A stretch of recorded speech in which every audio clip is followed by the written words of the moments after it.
감사합니다. 하나님의 말씀, 오늘은 시편 57편의 말씀입니다. 시편 57편입니다.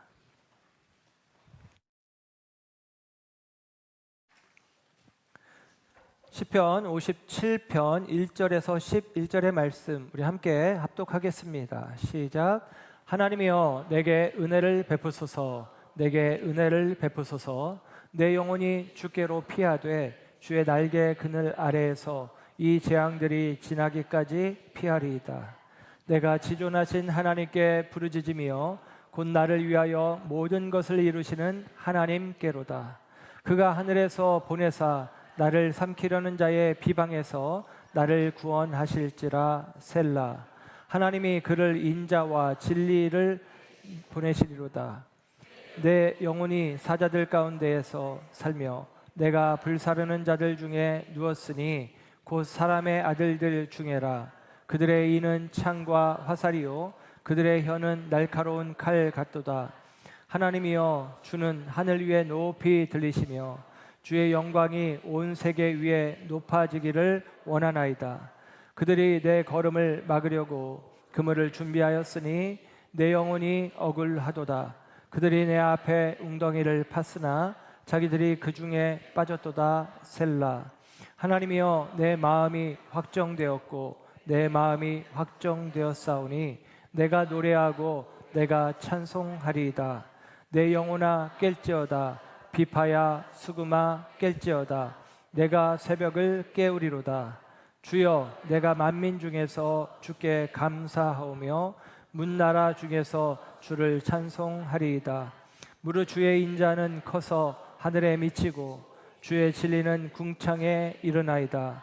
하나님이여 주는 하늘 위에 높이 들리시며 주의 영광이 온 세계 위에 높아지기를 원하나이다. 아멘. 아멘. 할렐루야. 이 아침에도 하나님의 사랑하심과 은혜가 저와 여러분 가운데 함께하는 줄 믿습니다.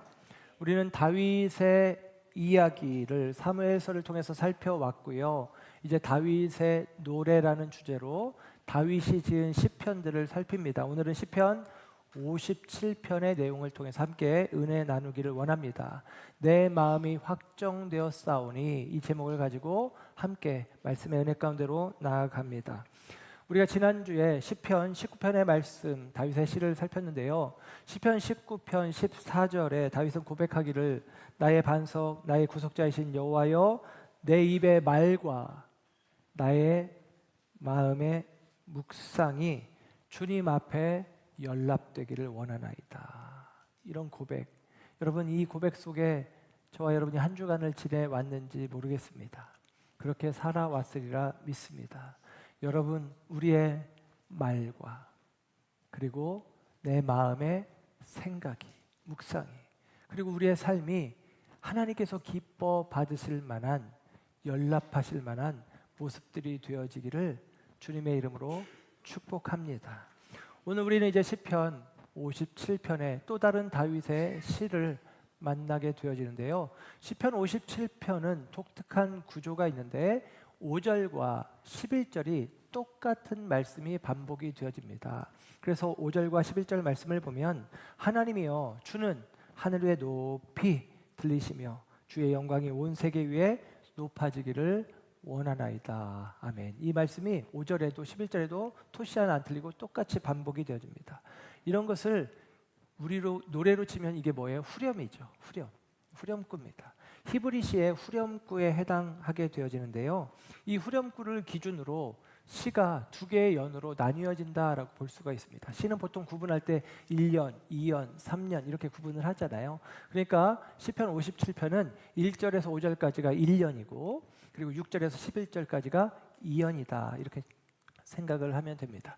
두 가지 내용을 담고 있다라고 볼 수가 있겠죠. 1절의 후렴구에서는 아직 다윗의 위기가 끝나지 않은 상황 속에서 동굴 안에서 다윗이 하나님을 향해서 기도하고 노래하고 있어요. 그리고 2절의 후렴구에서는 반전의 역사를 경험한 이후에 그 다윗의 마음이 확정되어진 자리에서 혹은 동굴 밖에서 노래하는 내용입니다. 이 얘기를 조금 더 설명을 드릴 거예요. 그래서 같은 고백인데 하나는 기도이고 일련의 내용은 기도의 노래이고, 그리고 하나는 이연의 노래는 간증이 되어지는 것입니다. 기도가 간증으로 화하는 이야기가 시편 57편의 이야기입니다. 그렇다면 이 기도가 간증이 되어지는 과정, 1년과 2년의 사이에 어떤 사건이 있었기에 다윗은 그의 기도가 그의 삶의 간증으로 바뀌어질 수 있었나? 오늘 시편에 57편에 표제어가 있는데요. 시편에는 표제어가 달려있는 시가 있고 표제어는 설명이에요. 설명. 그 설명이 있는 시가 있고 없는 시가 있는데 시편 57편에는 표제어가 있습니다. 표제어가 이렇게 기록이 돼요. 다윗의 믹담시, 인도자를 따라 알다스엣에 맞춘 노래. 다윗이 사울을 피하여 굴에 있던 때에. 그러니까 이 시가 쓰여진 배경은 다윗이 사울을 피해 굴에 숨어 있었던 때를 배경으로 하고 있다라는 거예요. 다윗의 생애 가운데 다윗이 굴에 있었던 때는 사무엘상 22장의 아둘람 굴에 그가 머물고 아둘람 굴에 못난 무지랭이 같은 사람들이 막 이렇게 모여드는 과정 속에 있습니다. 그리고 사무엘상 24장에 엔게디 광야의 동굴에 숨어 있을 때에 사울 왕이 군사를 일으켜서 왔을 때 사울 왕의 옷자락을 살짝 베어냈던 장면 아마 기억하실 것입니다. 그 사무엘상 24장에 이 엔게디 동굴 사건이 있어요. 두 개의 사건, 두 개의 동굴 이야기 중에 어떤 것이 오늘 시와 연결되어지는지 표제어만으로는 우리가 정확하게 알 수가 없어요. 확신할 수는 없습니다. 그러나 저는 개인적으로 사무엘상 24장 엔게디 동굴 사건과 연결져서 오늘 시를 우리가 살펴보려고 합니다. 그 이유는 오늘 본문의 6절에 그런 표현이 나오거든요. 사울이 다윗을 잡으러 왔다가 오히려 다윗의 칼 끝에 사울 왕이 놓이는 상황, 그 반전의 구조. 그래서 6절에 그들이 내 앞에 웅덩이를 팠다가 자기들이 그 중에 빠졌다, 그런 표현이 나와요. 그래서 이 사울이 다윗에게 오히려 위험을 당하는 그 반전의 구조가 오늘 시편 57편과 기가 막히게 공명을 이루고 있다라고 생각을 합니다. 그래서 저는 시편 57편의 배경이 이 사울을 피하여 굴에 있었던 때를 사무엘상 24장의 엔게디 동굴에서 있었던 때로 생각을 하고 오늘 우리는 그 관점에서 오늘 시 57편을 살펴보려고 합니다. 그러면 1절에서 5절까지의 내용 속에서는 동굴 사건이 있기 전에 다윗이 도망자 생활을 하는 내내 품고 있었던 그의 기도, 그리고 하나님을 향한 신뢰 고백이 1절에서 5절까지 1년에 기록이 되어 있고요. 그 사이에 6절을 중심으로 엔게디 동굴 사건이 있었던 것입니다. 그리고 이제 6절에서 11절까지 내용 속에서 이 엔게디 동굴 사건을 지나간 뒤에 다윗이 부르는 그의 고백, 그의 경험 뒤의 고백이 바로 6절에서 11절 2연의 이야기다라고 생각하고 말씀을 보면 되어지겠습니다. 그래서 여러분 이 말씀을 따라가면서 우리에게 던지는 질문은 이것입니다. 우리가 평소에 내가 평소에 하던 기도가 결정적인 순간의 결단을 어떻게 빚어내는가?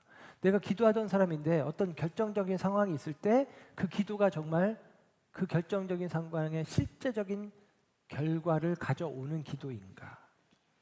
그리고 그 결단의 과정을 다시 한번 통과한 이후에 우리는 어떠한 고백을, 또 다른 어떠한 고백을 갖게 되어지는가?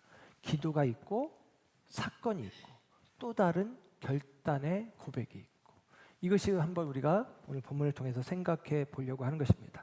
먼저 1년의 말씀, 1절에서 5절의 말씀을 우리가 보겠는데요. 1절에 이렇게 성경이 기록합니다. 하나님이여 내게 은혜를 베푸소서, 내게 은혜를 베푸소서. 반복되죠? 은혜를 베푸소서, 은혜를 베푸소서. 시는 이런 반복적인 반복법을 많이 사용하죠. 내 영혼이 주께로 피합니다. 주의 날개 그늘 아래 이 재앙들이 지나기까지 피합니다. 은혜를 베푸소서, 은혜를 베푸소서, 피합니다, 피합니다. 이렇게 반복이 되어지고 있단 말이에요. 여러분, 반복이 중요하다는 거죠. 간절하다는 거죠. 아까 표제어를 이야기하면서 다윗의 믹담시라고 했는데, 믹담이라고 하는 말은 황금이라는 뜻도 돼요. 그래서 다윗의 믹담시, 그러면 다윗의 시들 가운데 우리 식으로 표현하면 주옥 같은 시, 아주 좋은 시들을 믹담시라고 이야기를 합니다. 그와 동시에 믹담이란 말은 새긴다라는 뜻이 있어요. 그러니까 중요한 것을 새겨놓겠죠. 그래서 동굴이나 기둥이나 이런 데 새겨져 있는, 그래서 유대 랍비들은 다윗의 시가 동굴에 새겨져 있던 시, 아니면 기둥에 새겼던 시, 그런 것들을 믹담시라고 표현한다, 그렇게 하기도 해요. 정확하게 알 수는 없어요. 여러분, 3000년 전의 사건입니다. 그것도 우리가 정확하게 다 알 수는 없지만, 그러나 여러분, 그만큼이나 중요한 시죠. 그리고 알다스엣에 맞춘 노래, 알다스엣이라는 곡조에 맞춘 노래란 말이에요. 알다스엣이 무슨 말이냐? 멸하지 마십시오, 이런 뜻입니다. 주여 나를 멸하지 마십시오. 주여 나를 멸하지 마십시오. 여러분, 이 표현 속에서는 뭐가 느껴져요? 간절함이 있는 거죠. 간절한 마음으로 주님 나를 멸하지 마십시오. 이런 곡조에 지금 노래를 하는 것입니다. 주님 은혜를 베푸소서, 은혜를 베푸소서. 나를 피하게 하소서, 나를 피하게 하소서. 그렇게 다윗이 간절함을 담아서 뭐 하고 있는 거예요? 기도하고 있는 거예요. 그 간절한 기도가 있습니다. 다윗이 사울에게 쫓겨 굴에 피했을 때에 다윗은 하나님의 은혜, 하나님의 긍휼, 하나님의 도우심을 구하며 간절히 기도하고 있는 거예요.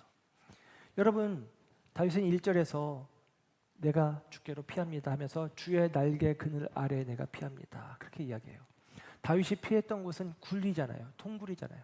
여러분, 동굴은 어떻습니까? 어둡고 습하고 불편하기 짝이 없습니다. 그런데 거기를 뭐라고 해요? 주의 날개 그늘 아래라는 거예요. 여러분, 성경에는 주의 날개 그늘 아래라는 표현들이 구약 성경에 여러 번 나와요. 예를 들면 대표적으로 보아스가 이방 여인 룻에게 했던 말이 룻기 2장 12절에 나옵니다. 이스라엘 하나님 여호와께서 그의 날개 아래에 보호를 받으러 온 뇌게 온전한 상 주시기를 원하노라. 주의 날개 아래 너를 지켜주시길 원한다. 보아스가 룻에게 축복하면서 이야기해요. 출애굽한 이스라엘 백성들에게 하나님께서 시내산 언약을 주시기 전에 하나님께서 그들을 어떻게 이끌어내셨는지, 어떻게 지켜주셨는지를 설명하면서 출애굽기 19장 4절에 이렇게 이야기합니다. 내가 어떻게 독수리 날개로 너희를 업어 내게로 인도하였음을 너희가 보았느니라. 그래서 여러분, 하나님이 우리를 지키시고 보호하신다는 것을 주의 날개 아래, 여러분 암탉이 그 새끼들을 품듯이 주의 날개 아래 우리를 품어주셨다는 거예요. 여러분, 다윗은 그가 피하고 있는 이 동굴이 불편하고 어렵지만 하나님의 보호하심 속에 내가 있다라고 고백하고 있습니다. 성경은 하나님을 피난처로 삼는 자들, 그들을 하나님께서 도우시고 지키신다라고 말씀해 주세요. 저와 여러분의 인생 속에 하나님이 우리의 피난처로 고백되어질 수 있기를 주님의 이름으로 축복합니다. 여러분, 그 하나님을 향해서 오늘 다윗이 부르짖어요. 2절에 보니까 내가 지존하신 하나님께 부르짖으며 그럽니다. 내가 하나님께 부르짖습니다. 내가 하나님께 부르짖습니다. 다윗은 간절한 부르짖음으로 하나님 앞에 섭니다. 그러면서 그 하나님이, 내가 왜 하나님께 부르짖느냐? 하나님을 신뢰하기 때문인데 2절 하반절에 이렇게 이야기하죠. 곧 나를 위하여 모든 것을 이루시는 하나님께로다. 아멘. 하나님은 나를 위해서 모든 것을 이루실 수 있는 하나님, 지존하신 하나님이시기 때문에 그 하나님께 내가 부르짖습니다. 그 하나님께 내가 피합니다. 그 하나님께 내가 도우심을, 은혜를 구하며 기도합니다 라고 이야기합니다. 여러분, 이렇게 기도하는 다윗의 현실은 3절과 4절에서 잘 이야기해줘요. 다윗은 위협을 받고 있습니다. 특별히 말의 위협이 다윗에게 있어요. 다윗에 대한 모함, 다윗이 사울 왕의 왕위를 폐위시키고 자기가 왕의 자리에 설 거라고. 왜냐하면 다윗이 사무엘에게 기름 부음 받고 그리고 골리앗을 쓰러뜨린 이후에 다윗의 이름이 높아지니까 그런 억측들이 나오기 시작합니다. 그래서 여러분, 다윗이 자기에게 주어진 그 위협의 현실을 다윗은 그대로 이야기를 해요. 그러면서 3절의 말씀을 보면 3절과 4절에 그런 현실을 이야기하는데 3절의 말씀을 보면 중간에 이런 표현이 나와요. 3절의 중간에 셀라 가로 열고 셀라 그럽니다. 나를 구원하 비방에서 나를 구원하심이라 셀라 그러죠. 여러분 셀라라는 말이 나오는데요. 3절 중간에 한번 나오고 그리고 6절 끝에 다시 셀라라는 말이 나와요. 근데 이 셀라라는 말이 어떤 말이냐면 예를 들면 이런 거예요. 우리 교회 예배 전에 찬양 인도하는 찬양팀의 이름이 뭐죠? 셀라심 찬양단입니다. 셀라심. 셀라라는 이 말과 마음 심자를 붙여서 제가 이름을 지었어요. 제가 이름 짓는 센스가 좀 있어요. 셀라심 그럽니다. 그런데 이 셀라심 이렇게 했는데 셀라라는 말이 시편에 71번 그리고 하박국에 3번 나와요. 그런데 이 셀라라는 뜻이 분명하지가 않아요. 그냥 일반적으로 중간중간에 이렇게 셀라 이렇게 나오니까 잠시 멈춘다라는 뜻 혹은 찬양한다 이런 뜻이 있다라고 학자들이 이야기를 합니다. 그래서 저는 이 셀라가 잠시 멈춘다.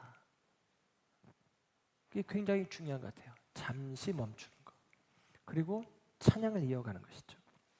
그래서 셀라심 찬양단에게 셀라의 마음을 품고 있었으면 좋겠다. 이렇게 생각하고 이름을 지은 거예요. 예를 들면 내 음표를 잠시 멈추고 하나님의 쉼표를 흡음하는 받아들이는 셀라심이 되었으면 그리고 영감 있는 찬양을 통해서 사람들의 마음에 쉼표를 선물하는 그런 셀라심이 되었으면 하는 마음으로 셀라심 이렇게 찬양팀의 이름을 지었습니다.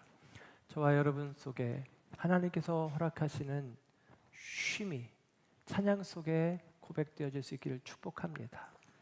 또 귀한 찬양으로 섬겨가시는 셀라심 찬양단, 수요 찬양단 등등등 여러 찬양팀들이 있는데 그분들이 자신들의 음표를 앞세우는 것이 아니라 하나님의 쉼표를 먼저 마음에 가득 채우고 그 하나님이 주시는 마음으로 영혼의 노래를 부를 수 있는 찬양팀이 될 수 있기를 주님의 이름으로 축복합니다.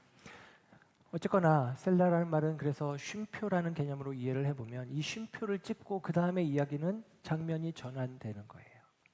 그래서 다윗은 57편 3절 중반부까지 다윗의 간구, 기도의 이야기가 있고요. 그 기도 뒤에 이제 다윗이 독백하는 그래서 57편 3절 상반절에 그가 하늘에서 보내사 나를 삼키는 자의 비방에서 나를 구원하실지라 셀라 여기까지가 다윗의 기도입니다. 그리고 다윗은 3절 하반절부터 다윗의 독백, 다윗의 고백이 나오는데 3절 하반절에 이렇게 이야기하죠. 하나님이 그의 인자와 진리를 보내시리로다. 내가 하나님께 기도했으니까 하나님께서 당신의 인자와 당신의 진리를 보낼 거야. 인자, 헤세드와 진리, 에벳을 보낼 거야. 하나님이 변함없는 사랑을 나타내실 거야. 하나님이 신실하심으로 역사하실 거야. 그렇게 다윗은 고백하고 있어요. 그리고 다윗은 그럼에도 불구하고 4절에는 다윗이 여전히 당하는 위협의 내용들을 언급하는데 내가 마치도 사자 앞에 있는 것처럼 맹수 앞에 있는 것과 같고 내가 불 속에 있는 것과 같고 내가 창, 칼, 화살 속에 있는 것과 같다라는 것입니다. 여러분 믿음은 우리 가운데 있는 위험을 부인하는 게 아니에요. 위험을 우리가 외면해버리는 게 아니에요. 믿음은 위험을 정직하게 직시하면서도 그보다도 크신 분을 바라보는 것입니다. 위험을 내가 외면하는 게 아니라 내 앞에 문제가 있어, 어려움이 있어, 환란이 있어. 그러나 그 문제보다 크신 하나님이 계셔. 이게 믿음이라는 거예요. 이 믿음이 우리 가운데 필요하다라는 것이죠. 그래서 다윗은 이런 고백 속에 1년에 해당하는 후렴구 5절의 말씀에서 오늘 본문 5절에서 그는 아직 결과가 그에게 주어지지 않았어요. 하나님의 인자가 하나님의 신실하심이 아직 경험되지 않았어요. 그럼에도 불구하고 다윗은 5절의 말씀을 통해서 하나님께 찬양으로 고백합니다. 찬양으로 하나님의 영광을 선포합니다. 5절이죠. 하나님이여 주는 하늘 위에 높이 들리시며 주의 영광이 온 세계 위에 높아지기를 원하나이다. 아멘. 주의 이름이 높아지기를 원합니다. 주의 영광이 온 세계 가운데 높아지기를 원합니다. 라는 것입니다. 다윗의 도피 생활은 아직 끝나지 않았습니다. 사울의 추격이 언제 끝날지 다윗은 전혀 알지 못합니다. 그런데도 다윗의 입술에서 먼저 터져 나오는 것은 하나님의 영광을 위한 송영이 나오고 있단 말이에요. 여러분, 이 찬양이 우리 가운데 있냐? 우리가 스스로에게 물을 수 있습니다. 어떻게 다윗은 하나님을 향한 온전한 신뢰가 담겨있는 이 기도를 드릴 수 있나? 우리가 지난주에 시편 19편의 말씀, 광야 생활 속에서 다윗이 어떻게 하나님을 고백했는지를 보았어요. 다윗은 인생의 두 번의 광야, 첫 번째 목동으로서의 광야 때 하나님의 도우심을 경험했죠. 그리고 두 번째 광야의 시절에 시편 19편을 썼는데 시편 19편 두 번째 광야의 시간에 다윗은 첫 번째 광야에서 도우셨던 하나님을 기억해내고 두 번째 자신에게 주어졌던 말씀을 되새김질합니다. 그러면서 다윗은 그 하나님, 도우시는 하나님, 그리고 말씀으로 약속하신 하나님, 그 하나님을 신뢰하며 시편 19편 7절에 그렇게 고백했잖아요. 여호와의 율법은 완전하여 영혼을 소성시키며, 그런 고백을 가졌어요. 여호와의 율법이, 말씀이 내 영혼을 소생케 합니다. 내 영혼을 회복시킵니다. 다윗이 그렇게 고백했단 말이에요. 말씀 안에서 다윗은 마음이 새로워지고 말씀 안에서 다윗은 마음을 담대하게 하였다라고 우리가 살폈습니다. 여러분, 광야에서 그의 영혼을 회복시키신 그 경험이 다윗의 기도가 되어진 것입니다. 하나님께서 나를 주의 날개 보호 아래 두시고 하나님께서 온전히 이루실 것이고 하나님께서 나를 그 대적의 손에서 건지실 것이다 라는 고백을 담아 찬양하고 있다라고 하는 사실이죠. 그렇게 하나님을 인정하고 하나님을 신뢰하며 노래하고 있는데 어느 날 엔게디 광야에 다윗과 또 600명의 사람들이 머물고 있을 때에 결정적인 문제 사건이 벌어집니다. 사무엘상 24장의 내용입니다. 사무엘 24장에 엔게디 동굴에 한 사건이 있는데 다윗과 함께하는 사람들이 600명 정도 모였어요. 그리고 엔게디 동굴에 머물고 있습니다. 그런데 사울 왕이 3,000명의 군인을 일으켜서 다윗을 죽이겠다고 추격해 왔습니다. 그리고 엔게디 동굴 앞에 이르렀어요. 군대의 소리가 들립니다. 그림자가 동굴 안에 기울어집니다. 다윗과 다윗의 일행들은 두려웠겠죠. 이제 여기가 끝인가 보다. 막다른 골목에 그들이 놓여 있는 것 아니겠습니까? 그런데 하나님을 신뢰하고 하나님의 도우심 안에, 하나님의 보호하심의 날개 그늘 아래 우리가 있다라고 생각했던 그 동굴이 이제는 옴짝달싹 할 수 없는 그와 같은 올무와 같은 상황이 되어진 것입니다. 근데 여기서 놀라운 역사가 있죠. 군대가 들어오는 게 아니라 한 사람이 저벅저벅 들어옵니다.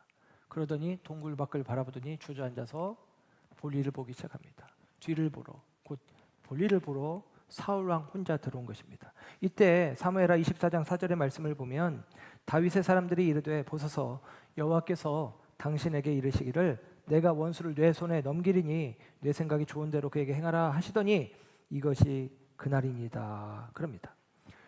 다윗이여 보소서 오늘이 그날입니다. 하나님께서 우리에게 완벽한 기회를 주셨습니다. 당신의 원수를 해할 수 있는, 제거할 수 있는 기회를 주셨습니다. 라는 거죠. 그런데 여러분, 오늘 본문이, 이 사무엘상의 본문이 보여주는 것은 다윗의 손이 아니라 다윗이 행한 그 일을 아주 짧게 기록하는데 다윗이 사울 왕에게 다가가서 그의 겉옷자락 조금을 베어냈다라는 것으로 이야기를 짓습니다. 여러분, 이제 사울 왕이 빠져나가고 때까지 다윗이 자기 일행들에게 오늘이 그날입니다. 하나님이 주신 기회입니다. 라고 하는 다윗과 함께하는 사람들에게 다윗이 사무엘상 24장 6절에 이렇게 이야기를 해요. 내가 손을 들어 여호와의 기름 부음을 받은 내 주를 치는 것은 여호와께서 금하시는 것이니 그는 여호와의 기름 부음을 받은 자가 됨이니라. 내가 사울을 칠 수가 없어라고 이야기합니다. 여러분, 이 말 속에도 그의 뜻이 담겨 있지만 예를 들면 그가 어떻게 이런 상황 속에서 사울을 해하지 않고 이런 고백으로 나아갈 수 있었나? 곧 사울에 대한 다윗의 행위는 사무엘상 24장을 통해서 확인할 수 있지만 어떤 마음으로, 어떤 그 마음의 이면에 어떤 생각으로 그렇게 했는지는 확인이 안 되거든요. 근데 그것을 오늘 시편 57편을 통해서 우리는 확인할 수 있다라는 거예요. 그래서 시편 57편에 이 이연에 시작하는 내용이 그것을 이야기를 해주는데 그 앞서서 다윗이 어떤 마음을 품고 있었느냐, 그가 기도하면서 오늘 시편 57편 2절의 고백입니다. 이 고백을 다시 볼까요? 다윗은 이미 하나님을 향한 신뢰의 마음을 가지고 있었어요. 2절, 내가 지존하신 하나님께 부르짖으며 곧 나를 위하여 모든 것을 이루시는 하나님께로다. 아멘. 나를 위하여 모든 것을 이루시는 하나님, 그 하나님이라는 거예요. 다윗의 사람들이 한 말, 이것이 그날입니다 라고 하는 말, 틀린 말이 아니죠. 하나님이 주신 기회일 수 있습니다. 그러나 여러분, 하나님이 주신 기회를 다윗은 자기의 손으로 완성하려고 하지 않았단 말이에요. 시작도, 과정도, 완성도 하나님이 하시도록 하나님께 넘겨드리는 것이 다윗의 마음입니다. 우리가 신앙생활하면서 자꾸만 실패하는 지점이 여기에 있어요. 우리가 기도하고 구하면 하나님께서 우리에게 기회의 손을 허락하시는 경우가 있습니다. 그래서 기회를 허락하셔요. 그래서 기회가 내 손에 들어왔을 때 그때부터 우리가 실수합니다. 그때부터 내 능력으로, 내 판단으로 이 일을 마무리 지으려고 하는 경향들이 있어요. 그러나 여러분, 다윗은 그렇게 하지 않았다라는 거예요. 다윗은 자신에게 기회가 주어졌습니다. 하나님이 주신 기회일 수 있죠. 그러나 칼을 드는 것은 멈추고 그는 기도하는 입술은 멈추지 않았단 말이에요. 칼을 든 손은 멈추되 기도하는 입술은 멈추지 않고 내가 하나님께서 기름 부음 받은 자, 하나님께서 기름 부은 자를 해할 수 없다. 그가 기도하며 하나님께서 나를 위하여 이 모든 일을 이루실 것이다. 놓치지 않고 기도하고 있다라는 사실입니다. 사울이 이곳을 떠난 이후에 다윗은 그 굴에서 나와서 사울을 향해서 외칩니다. 사무엘상 24장 11절 말씀을 보면 이제 다윗이 손에 칼을 든 것이 아니라 베어낸 옷자락 조각을 들고 사울에게 외쳐요. 내 아버지여 보소서. 내 손에 있는 왕의 옷자락을 보소서.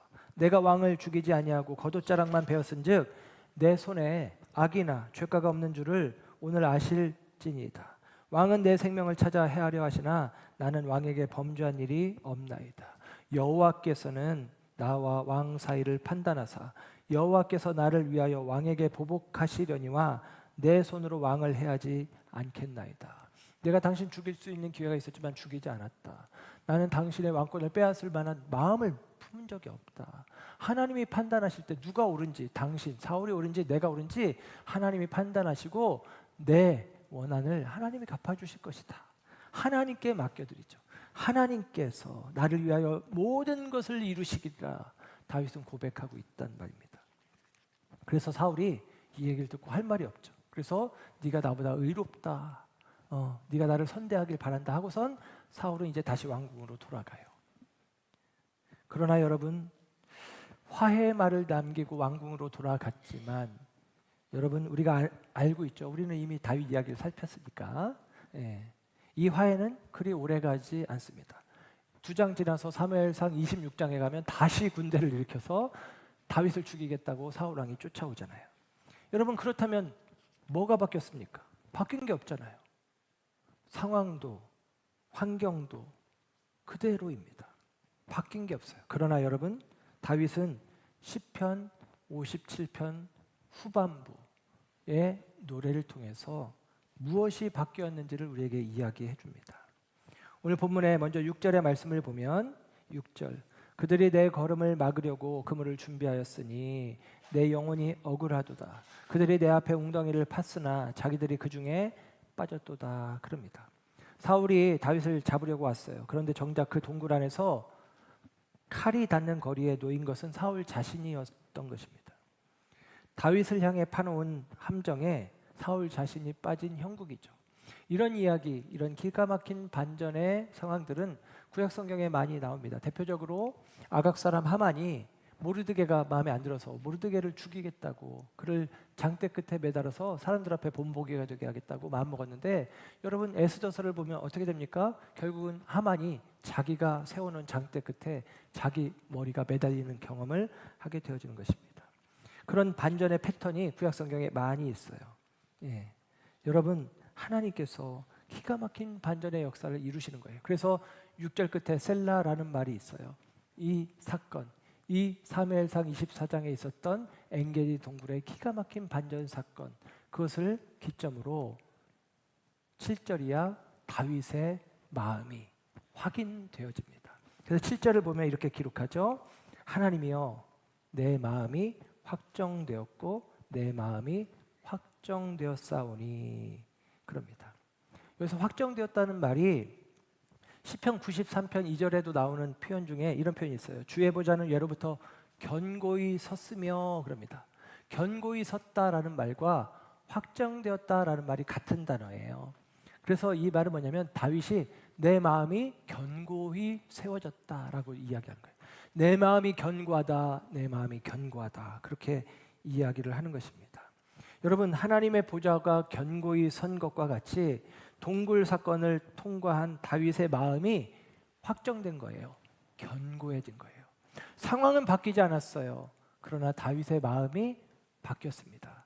견고해진 거예요.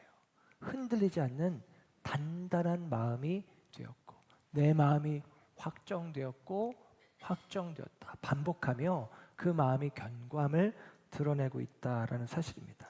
여러분 상황이 바뀌지 않았음에도 불구하고 어떻게 다윗의 마음이 흔들리지 않는 마음이 되어질 수 있었나? 그것은 사울과의 관계라고 하는 그 불안정한 토대 위에 다윗이 서 있는 게 아니라 이미 흔들리지 않는 하나님의 보좌를 그가 바라보고 있기 때문입니다. 하나님을 바라보고 있기에 다윗은 흔들리지 않는 마음을 갖게 되어진 것이죠. 환경은 바뀌지 않았고 사울과의 관계는 여전히 불안정합니다. 그러나 이 엔게디 동굴 사건을 통과하면서 다윗의 마음은 더 깊이 확정되었다라는 사실입니다. 외적인 화해가 지속되어지기 때문에 주어지는 평안이 아니라 이 엔게디 동굴 사건, 이 중요한 사건을 지나가면서 견고해진 내적 확정, 내적인 확신이 다윗에게 자리하고 있다라고 하는 사실입니다. 이게 오늘 시편 57편 시의 핵심이에요. 핵심. 예. 이 사건 한 번이 다윗의 마음을 확고하게 하고 있다라는 것이죠. 그래서 다윗은 8절에 이런 노래로 나아갑니다. 내 영광아 깰지어다. 비파야 수금아 깰지어다. 내가 새벽을 깨우리로다. 내가 새벽을 깨우리로다. 그럽니다. 여러분 이게 새벽기도 나오세요. 이런 이야기로 보통 말씀을 전하기도 하는데 새벽을 깨워야 된다라는 말이 여러분 일반적으로는 어때요? 새벽이 나를 깨우죠. 아침 해가 나를 깨우는 거거든요. 그런데 다윗이 새벽을 깨우겠다는 거예요. 동굴 사건 지난 이후에 다윗의 인생은 여전히 광야입니다. 여전히 어두운 밤과 같아요. 그럼에도 다윗은 이 엔게디 동굴에서의 사건을 경험한 후에 해가 뜨기를 기다려서 노래하지 않아요. 자기 자신의 영혼과 악기를 향해서 먼저 명령합니다. 내 영혼아 깰지어다. 비파야 수금아 깰지어다. 내가 새벽을 깨우리로다. 여러분 이게 바로 다윗의 노래입니다. 다윗의 찬양은 상황이 좋아졌기 때문에 부르는 노래가 아니라 새벽보다 먼저 일어나서 어둠을 깨뜨리는 선포가 되어지는 것입니다. 여러분, 우리의 찬양이 좋은 일이 있어서, 은혜를 경험해서, 그리고 무언가 기도에 응답이 있어서 우리가 기쁜 마음으로 노래 부를 수 있죠. 괜찮습니다. 그러나 여러분, 우리의 찬양이 여러분 이 어둠을 깨뜨리는 믿음의 선포가 되어질 수 있기를 주님의 이름으로 축복합니다. 그래서 9절 10절에는 다시 다윗이 노래하기를 주여 내가 만민 중에서 주께 감사하며 문나라 중에서 주를 찬송하리다. 만민 중에서 문나라 중에서 찬송합니다. 무릇 주의 인자는 커서 하늘에 미치고 주의 진리는 궁창에 이르도다. 아까 구했던 인자, 아까 구했던 진리가 지금 자기에게 있다는 거예요. 확인되었다는 거예요. 그렇게 이야기합니다. 여러분, 광야를 떠돌면서 한 사람의 부르짖음이 있었어요. 절박했던 한 사람의 기도가 있었습니다. 그런데 이것이 이제는 어떻게 됩니까? 만민 중에서, 무사람 중에서, 그래서 모든 사람의 찬양으로 한 사람 다윗의 부르짖음이, 한 사람 다윗의 간절한 기도가 모든 사람의 찬양, 우주적인 찬양으로 화하여지는 이야기가 시편 57편의 내용입니다. 여러분, 그래서 11절에 여러분 다시 한번 다윗은 5절에 고백이 다시 한번 11절에 고백됩니다. 하나님이여 주는 하늘 위에 높이 들리시며 주의 영광이 온 세계 위에 높아지기를 원하나이다. 아멘. 여러분, 첫 번째 5절에서의 노래는 내가 결과를 알지 못하지만 믿음으로 고백했던 노래예요. 그러나 여러분 11절에서 똑같은 노래이지만 믿음의 고백, 믿음의 선언이 아니라 이제는 경험으로 증명되어진 고백, 하나님의 이름이 높이 들려집니다 라는 고백이 다윗의 고백이 되어지고 있다라는 사실입니다. 여러분, 변하지 않는 것은 하나님의 영광이에요. 그러나 그 과정 가운데 변한 것은 다윗입니다. 우리가 어떠한 형편, 어떠한 상황을 만나든 하나님의 영광은 변한 적이 없어요. 하나님의 임재는, 하나님의 역사는 변한 적이 없어요. 그러나 여러분, 우리가 이 사건을 지나가면서 우리의 마음은 변해야 됩니다. 견고한 마음으로, 확정된 마음으로, 흔들리지 않는 마음으로 세워져야 되는 줄로 믿습니다. 여러분, 오늘 다윗의 이야기, 내 마음이 확정되었다라는 이 고백, 내 마음이 확정되었다라는 이 고백이 1000년 후 예수님께서 한 동산 위에서 이 고백을 다시 하고 있습니다. 십자가를 앞둔 예수님이 예루살렘을 향하여 올라가실 때에 예수께서 예루살렘을 향하여 올라가기로 굳게 결심하시고 그럽니다. 누가복음에 굳게 결심하시고 확정된 마음으로, 굳은 마음으로 죽음의 예루살렘을 향해서 예수님이 나가세요. 그리고 그 마음이 흔들릴 만한 겟세마네 동산의 기도의 자리에서 예수님이 흔들리는 마음을 붙잡고 기도합니다. 아버지, 나의 원대로 마시고 오직 아버지의 원대로 하십시오. 그 흔들리는 마음을 굳건한 마음으로 세워내십니다. 다윗이 도피 생활 내내 나를 위하여 모든 것을 이루시는 하나님, 오늘 2절의 고백처럼 나를 위해서 모든 것을 이루시는 하나님, 그렇게 고백했던 것처럼, 그렇게 동굴 속에서 고백했던 것처럼 예수님은 겟세마네 언덕에 오르셔서 자신의 권리를 다 내려놓고 온전히 내게서 일을 이루실 하나님을 신뢰하며 자신의 성자 하나님으로서의 권리를 내려놓고 십자가를 감당하십니다. 그리고 나서 고백하세요. 십자가 위에서 다 이루었다. 다 이루었다. 나를 위해서 모든 것을 이루시는 하나님, 그 하나님이 나를 통해서 다 이루셨다라고 고백하는 거예요. 여러분, 그 다윗의 노래가 예수님의 십자가에서 온전히 완성되어지고 있음을 봅니다. 여러분, 다윗이 이 동굴 사건을 통해서 내가 새벽을 깨우리로다 그랬어요. 예수님이 십자가에서 죽으시고 그리고 3일 만에 부활하십니다. 그 부활의 아침, 여인들이 예수님에게 향품을 가지고 나아가요. 그리고 그때는 매우 일찍이 해 돋을 때라고 합니다. 아직 해가 뜨기 전인데 여인들이 나아갔는데 여러분 어떻게 됐습니까? 그 새벽을 깨운 것은 떠오르는 해가 아닙니다. 죽음을 깨고 일어나신 그리스도가 그 새벽을 깨운 것입니다. 새벽이 그리스도를 깨운 게 아니라 그리스도가 그 어둠의 새벽을 깨우시고 그리스도가 그 죽음을 깨시고 일어나셨다라는 사실입니다. 어둠보다 먼저 일어나신 분이 마침내 모든 어둠, 모든 인생의 어둠을, 죽음의 두려움을 깨뜨리셨다라는 사실을 확인합니다. 그리고 다윗이 오늘 고백 속에 만민 중에서, 문 나라 중에서 주님을 찬송하겠다라고 노래하는데, 이 고백 역시도 사도 바울이 예수님에 대해서 이렇게 고백하는 장면이 있어요. 빌립보서 2장의 말씀이고 우리가 잘 아는 말씀입니다. 빌립보서 2장 9절 이하에 사도 바울이 이렇게 기록해 줍니다. 이러므로 하나님이 그를 지극히 높여 하늘에 있는 자들과 땅에 있는 자들과 땅 아래에 있는 자들로 모든 무릎을 예수의 이름, 그 이름 앞에 꿇게 하시고 모든 입으로 예수 그리스도를 주라 시인하여 하나님 아버지께 영광을 돌리게 하셨느니라. 아멘. 여러분, 다윗의 고백이 예수 그리스도 통해서 온전히 성취되고 완성되어집니다. 다윗이 도피 생활 내내 외쳤던 주의 영광이 온 세계 위에 높아지기를 원한다라는 그의 기도가 예수 그리스도 안에서 마침내 만국이, 열방이 함께 부르는 찬양이 되어지는 것을 우리는 확인하게 되어집니다. 사랑하는 여러분, 저와 여러분의 기도가 모든 인생의 찬양이 되어질 수 있는 그와 같은 기도의 사람들 되어지길 주의 이름으로 축복합니다. 우리도 아마 저마다 동굴을 지나고 있을 것이라 생각합니다. 아직 해결되지 않은 문제 때문에 힘겨워하는 성도님들이 계시고, 아직 화해되지 않은 관계 때문에 어찌할 바 모르는 성도들이 있습니다. 아직 답을 알지 못하는 광야 한가운데 서 있을 수 있어요. 여러분이 당하는 여러 문제들과 상황들로 말미암아.